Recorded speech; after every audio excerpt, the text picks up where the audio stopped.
No man thinks more highly than I do of patriotism, as well as abilities of the very worthy gentlemen who have just addressed the House. But different men often see the same subject in different lights, and therefore I hope that it will not be thought disrespectful to those gentlemen if I, entertaining as I do opinions of a character very opposite to theirs, I shall speak forth my sentiments freely and without reserve. This is no time for ceremony. The question before the House is one of awful moment to this country. For my own part, I consider it nothing less than a question of freedom or slavery, and in proportion to the magnitude of the subject ought to be the freedom of the debate. It is only in this way that we can hope to arrive at truth, and fulfill the great responsibility which we hold to God and our country.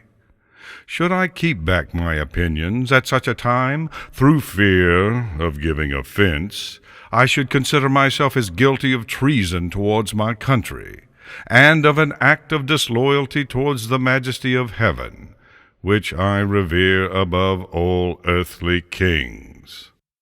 Mr. President, it is natural to man to indulge in the illusions of hope. We are apt to shut our eyes against a painful truth, and listen to the song of that siren, till she transforms us into beasts. Is this the part of wise men, engaged in a great and arduous struggle for liberty?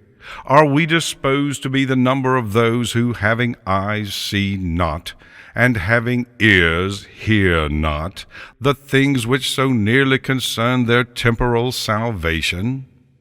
For my part, whatever anguish of spirit it may cost, I am willing to know the whole truth, to know the worst, and to provide for it. I have but one lamp by which my feet are guided, and that is the lamp of experience.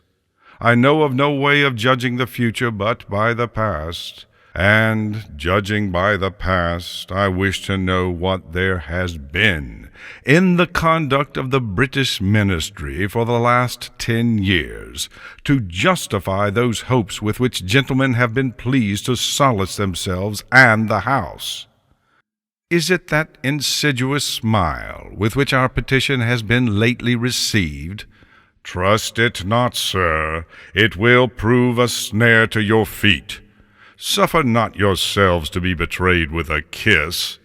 Ask yourselves how this gracious reception of our petition comports with these warlike preparations which cover our waters and darken our land. Are fleets and armies necessary to a work of love and reconciliation? Have we shown ourselves so unwilling to be reconciled that force must be called in to win back our love?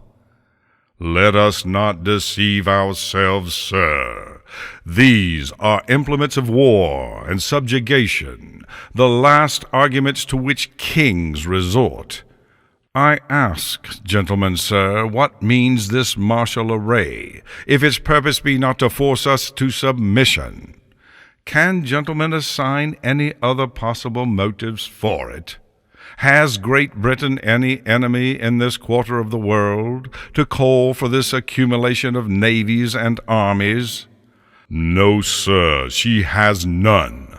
They are meant for us. They can be meant for no other. They are sent over to bind and rivet upon us those chains which the British ministry have been so long forging. And what have we to oppose to them? Shall we try argument? Sir, we have been trying that for the last 10 years. Have we anything new to offer on the subject? Nothing. We have held the subject up in every light of which it is capable, but it has been in vain. Shall we resort to entreaty and humble supplication? What terms shall we find which have not already been exhausted? Let us not, I beseech you, sir, deceive ourselves longer. Sir, we have done everything that could be done to avert the storm which is now coming on, We have petitioned, we have remonstrated, we have supplicated, we have prostrated ourselves before the throne, and have implored its imposition to arrest the tyrannical hands of the ministry and Parliament. Our petitions have been slighted. Our remonstrances have produced additional violence and insult.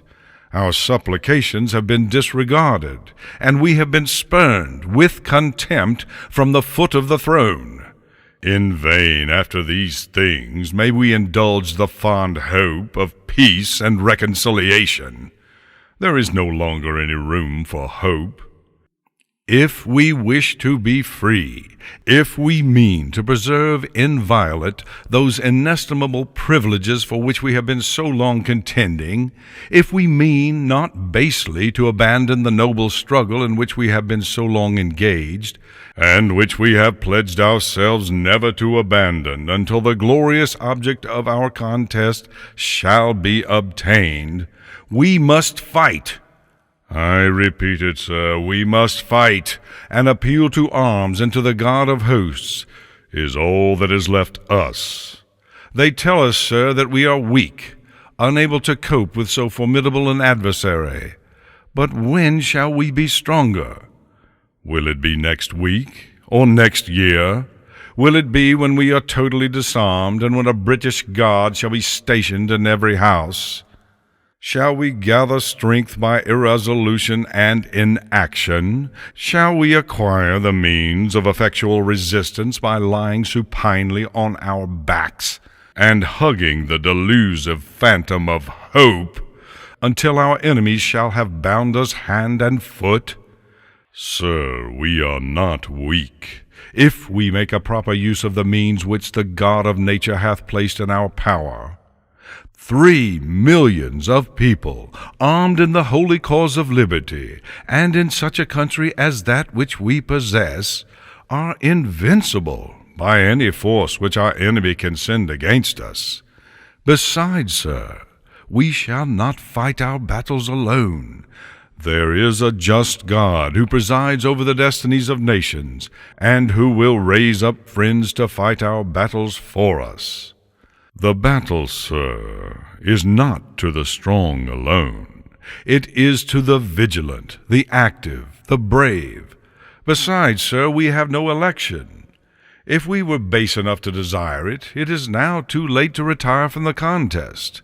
There is no retreat but in submission and slavery. Our chains are forged. Their clanking may be heard on the plains of Boston. The war is inevitable, and let it come. I repeat, sir, let it come.